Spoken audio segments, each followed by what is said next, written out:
अजीज तुलबा इकराम, आज की इस अनमोल वीडियो में हम सीखेंगे कि इक्तबास की तशरीह के सवाल को कैसे हल करना है।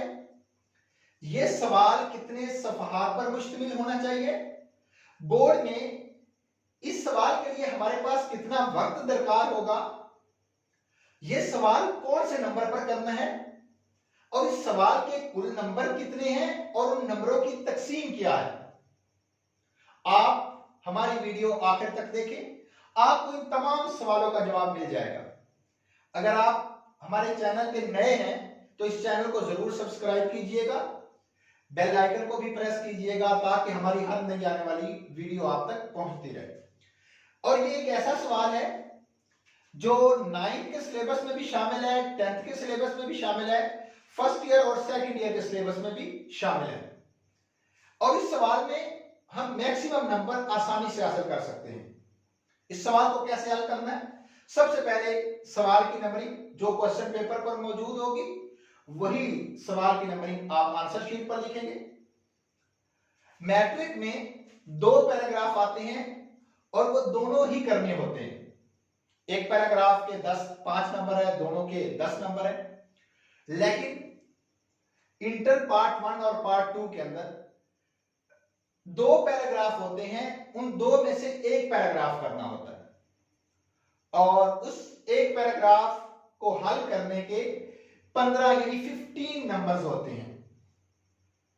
आप लोग सवाल की नंबरिंग लिखने के बाद अगर पहला जुज कर रहे हैं तो अलिफ लिखेंगे, अगर दूसरा जुज आप कर रहे हैं तो बे लिखेंगे। उसके बाद आप हेडिंग देंगे नसर पारे की तशरीह। इक्तबास की तशरीह की भी हेडिंग दे सकते हैं, लेकिन नसर पारे की तशरीह की हेडिंग ज्यादा बेहतर है। उसके बाद जो पैराग्राफ पेपर में आया हुआ है आप उसके 1-2 लफ्ज शुरू वाले और 1-2 लफ्ज आखिर वाले लिखेंगे, दरमियान में आप डॉट लगा देंगे, यानी डॉटेड फॉर्म में वो पैराग्राफ आप लिखेंगे। उसके बाद अजीज तुलबा इकराम, हम बकायदा तौर पर आगाज करेंगे हवाला मतन की हेडिंग देकर। हवाला मतन की हेडिंग देने के बाद अलामत तफसीला लगाएंगे। उसके बाद सबक का उन्वान की हेडिंग देंगे, इसका 1 नंबर है। फॉर एग्जाम्पल हमारा ये पैराग्राफ है सर सैयद के अखलाक व फसाइल में से, तो आप यहाँ पर हेडिंग देंगे सर सैयद के अखलाक व फसाइल इन पेन के साथ। उसके बाद मुसन्निफ के नाम की हेडिंग देंगे, मुसन्निफ का नाम है मौलाना अल्ताफ हुसैन हाली, तो इसका भी 1 नंबर है, यानी हवाले मतन के 2 नंबर है। सिर्फ अदब का नंबर नहीं है, लेकिन अगर आप लिख दें तो बहुत अच्छा है। उसके बाद आप हेडिंग देंगे सियाक व सिबाक की। सियाक व सिबाक सबसे पहले आपको यह समझना है कि यह कितनी सुतूर पर मुश्तमिल होना चाहिए, यानी कितनी लाइन्स होगी। सियाक व सिबाक आप 10 से 12 लाइनों में लिखें, इससे ज्यादा लाइनों पे सियाक व सिबाक नहीं लिखें। अब सियाक व सिबाक कैसे लिखना है? हमारे जितने भी असबाक हैं उनमें 2 टाइप पर हैं, या उसमें कहानी का आंसर मौजूद होगा या कहानी का आंसर मौजूद नहीं होगा। अगर वो स्टोरी टाइप चैप्टर है तो आप उसमें शॉर्ट स्टोरी यानी मुख्तसर थीम सा आप सियाक व सिबाक में पूरा लिख देंगे। लेकिन अगर ऐसा सबक है जिसके अंदर कहानी का आंसर मौजूद नहीं है तो फिर आप इस तरह लिखेंगे तशरीह तलब इक्तबास से पहले मुसन्निफ क्या कहते हैं, इसकी आप 5 लाइनें लिखें, और उसके बाद तशरीह तलब इक्तबास के बाद मुसन्निफ क्या कहते हैं उसकी भी 5 लाइनें लिखें। दरअसल सियाक व सिबाक में पर्पस, इसका मकसूद ये होता है कि जो पैराग्राफ पेपर में आया हुआ है उसका पहले वाले पैराग्राफ के साथ और उसके बाद वाले पैराग्राफ के साथ हमने रबत जोड़ना होता है। अब इस पैराग्राफ का रबत हम किस तरह लिखेंगे? तशरीह तलब इक्तबास से पहले मुसन्निफ कहते हैं कि सर सैयद अहमद खान बहुत मेहमान नवाज थे, जिस दिन मेहमान ज्यादा थे उनके घर ईद होती, खाना उम्दा और सादा होता था, ज़राफ़त और खुशतबी उनकी जबिल्लत में दाखिल थी और मुताले की आदत उनकी हमेशा रफीक कर रही।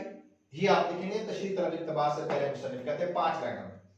उसके बाद तशरीह तलब इक्तबास के बाद मुसन्निफ कहते हैं कि सर सैयद अहमद खान इतने मेहनती थे कि खुतबात अहमदिया लिखने में उन्होंने 1.5 साल की मेहनत की, और हंसी और खुशतबी वो हर जगह पर करते थे, अपने मतहतों के साथ भी करते थे, और उनको अपने वतन के साथ बहुत ज्यादा मोहब्बत थी, रास्तबाजी उनकी फितरत में दाखिल थी, और अपने कुंबे के साथ भी बेहद लगाव था। ये आप देखेंगे तशरीह तलब इक्तबास के बाद मुसन्निफ कहते हैं, यानी 5 लाइनें तशरीह तलब इक्तबास के बाद मुसन्निफ क्या कहते हैं वो लिखेंगे, और तशरीह तलब इक्तबास के बाद मुसन्निफ क्या कहते हैं वो 5 लाइनें आप लिखेंगे। यानी 2-3 पहला पैराग्राफ को आप शॉर्ट फॉर्म में लिख देंगे, और उसके बाद तशरीह तलब इक्तबास के बाद मुसन्निफ क्या कहते हैं अगले वाले 2-3 पैराग्राफ का मुख्तसर आप खुलासा सा आप लिख देंगे। उसके बाद अजीज तलबा इकराम हम तशरीह की तरफ पढ़ेंगे। तशरीह की हेडिंग आप देंगे। तशरीह की हेडिंग देने के बाद सबसे पहले आप मुसन्निफ का मुख्तसर सा तारुफ यानी ताफिस्तूर 1-2 लिखेंगे। जैसे मैंने लिखा कि मौलाना अल्ताफ हुसैन हाली उर्दू अदब के नामवर अदीब, मुहक्किक, सवाने निगार और जदीद शायरी के बानी थे। अब तशरीह कैसे करनी है अजीज तलबा इकराम, जो पैराग्राफ पेपर में आया हुआ है ना, आपने उसका एक उन्वान निकालना है कि इस पैराग्राफ में क्या बयान किया गया है। अगर उसमें मेहमान नवाजी के मुतालिक बात की गई है तो आप मेहमान नवाजी के मुतालिक करें। अगर उसमें सफरों के मुतालिक बात की गई है तो आप सफर के मुतालिक लिखेंगे। अगर उसमें गुर्बत के मुतालिक बात की गई है तो आप गुर्बत के मुतालिक आगे पूरी एक्सप्लेन करेंगे उस पैराग्राफ में रहते हुए। लेकिन ये वाला जो पैराग्राफ आया हुआ है वैसे इंपॉर्टेंट पैराग्राफ है, इसमें बात की गई है मेहनत के मुतालिक।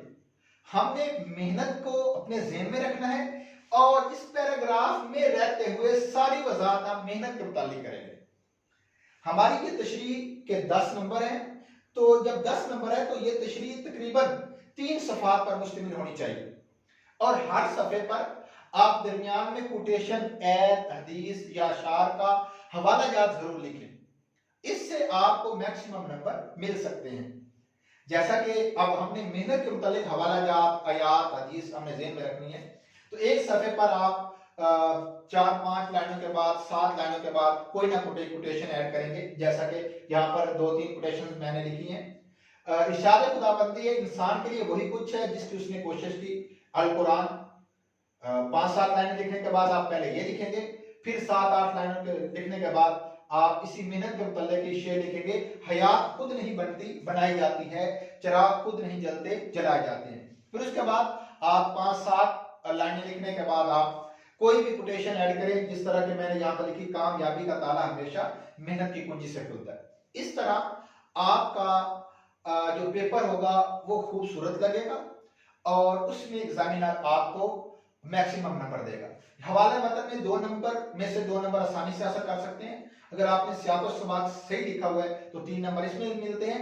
अगर तशरीह आपकी 3 सफ़हात पर मुश्तमिल है, हर सफ़े पर 2 से 3 आपने कोटेशंस ऐड की हुई हैं और सही की हुई हैं, आप उस मौजू के अंदर रहते हैं, तो 10 में से 9 नंबर इसमें आपको मिल सकते हैं। यानी टोटल इसके 15 मार्क्स हैं। 15 मार्क्स में से हम 14 नंबर आसानी से हासिल कर सकते हैं। और अजीज तलबा इकराम, ये सवाल आप 25 से 30 मिनट में हल करें। इससे ज्यादा टाइम इसको ना दें, क्योंकि अगर आपने इसको ज्यादा टाइम दिया तो फिर आपका पेपर मुकम्मल नहीं हो सकेगा। और हाँ, और ये सवाल आप तीसरे नंबर पर करें। तीसरे नंबर पर ये सवाल करें, बताई हुई हिदायत के मुताबिक करें। इंशाल्लाह आप इसमें आसानी से पूरे नंबर हासिल कर सकते हैं। और एक बात, जो मैट्रिक का सिलेबस है, मैट्रिक के सिलेबस में सियाक़ व सिबाक़ नहीं लिखना होता। अल्फाज के मानी 4 लफ्ज़ अंडरलाइन किए होते हैं, उनके मानी यहाँ पर लिखने होते हैं और तशरीह करनी होती है। वहां पर हवाले मतन का 1 नंबर होता है, यानी सबक के उन्वान का आधा नंबर है, मुसन्निफ के नाम का आधा नंबर है। और सियाक़ व सिबाक़ होती नहीं है तो अल्फाज के मानी के 2 नंबर है, तो 3 नंबर हो गए, और तशरीह के 2 नंबर है। जब वहां पर तशरीह के 2 नंबर है तो आप लोग मैट्रिक के जो तलबा हैं वो इस सवाल को, एक पैराग्राफ को 2 सफ़हात पर लिखेंगे, और मैट्रिक में 2 पैराग्राफ करने होते हैं, तो ये सवाल 4 सफ़हात पर मुश्तमिल होना चाहिए। लेकिन जो इंटर के तलबा हैं, चूंकि इसके 15 नंबर हैं, तो इसीलिए आप एक पैराग्राफ करना होता है 2 में से, तो ये सवाल 3 से 4 सफ़हात पर मुश्तमिल होना चाहिए। आप लोग अपना बहुत बहुत ख्याल रखिएगा, हमें इजाजत दीजिएगा। अल्लाह ने कहवा।